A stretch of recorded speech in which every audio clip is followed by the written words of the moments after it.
إنسان بقى حق وجد بين نحو من نفسه.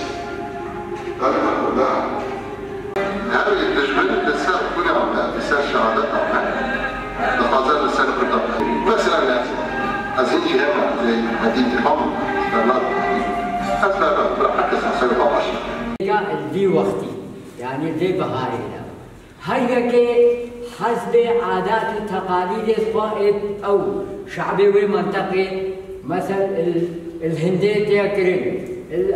الأفغانستان تياكرين، الأيران تياكرين، العراق تياكرين، القرم تياكرين، القوقاز تياكرين، يعني أفعيد تقلق جهة تيما شاندن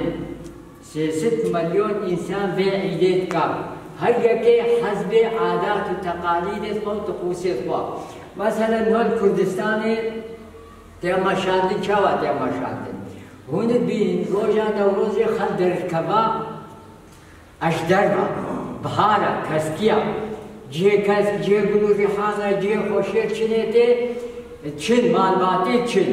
عالم بيقرا هر چند دقات قهنا جهه اب نوروز بيجي تبدا طقوس العيد لدى الاكراد في يوم 20 آذار مارس عند الغروب بإيقاد نار نوروز، وهي عادة ترجع إلى تاريخ سقوط الإمبراطورية الآشورية. بيجي أف نوروز كرد نوروزيتكن سرسرة وسرچاوا 21 آذار نوروزا شيفا 21 آذار الكرنائي آگر بدخن أو حسابتك روجك خوش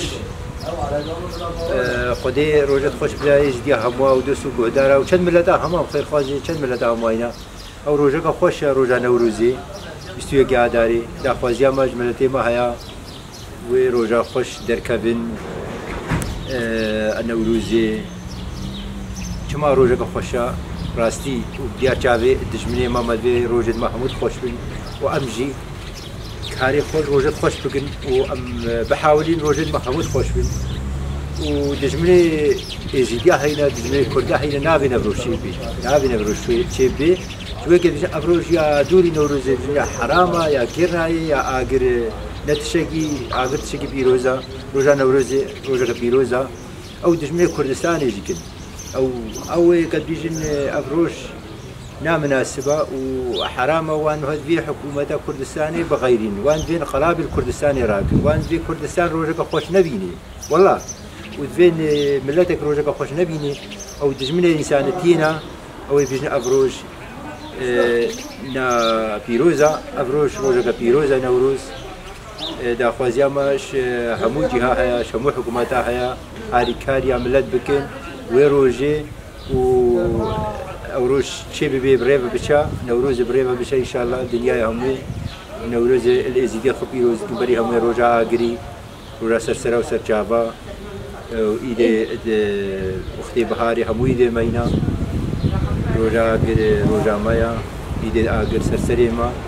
ورا نوروز سرسرة ما تأخذين ملة خب كنوي روجي نوروز شيء بكنو دركبن شخورا نوروز خب بكن إن شاء الله بخير وسلامات ودجمن بسر نكبي دجمن بسر نكبي وملتي ما بسر كبي ونوروزي أم سرقة بيروزيت كن هم ملتي